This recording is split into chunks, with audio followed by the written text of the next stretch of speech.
Department of National Defense Secretary Voltaire Guzmin assures that the pending visiting forces agreement between the Philippines and Japan is not directed against China.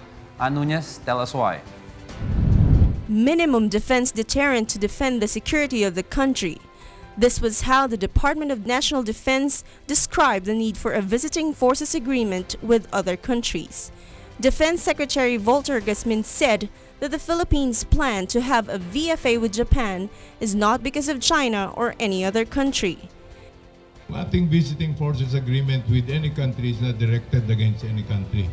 Ito ay para lang magkaroon tayo ng at least minimum deterrence, defense deterrence.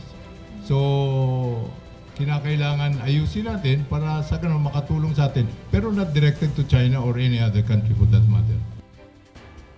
Guzmin clarified that talks on the planned VFA are just being started and it could take long before it is approved because it has to be ratified by the Senate. The VFA will include having military equipment and technology in the country from Japan. As yet, the idea of having it is still a mutual agreement between the armed forces of the Philippines and Japan. Guzmin mentioned that the experiences and mistakes in the VFA between the Philippines and the USA will be the basis in formulating the agreement with Japan. Meanwhile, as a sign of the end of the joint naval exercise of the Philippines and Japan in Palawan, the Japanese forces flew a surveillance plane, P-3C Orion, close to the disputed territories in the South China Sea. According to the head of Japan Maritime Self-Defense Force, this is a chance for the two nations to enhance their relations.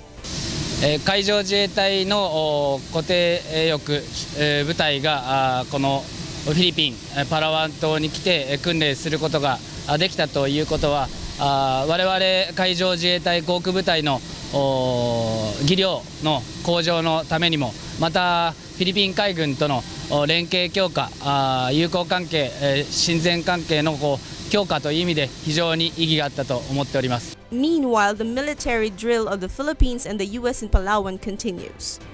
Ann Nunez reporting for Y News.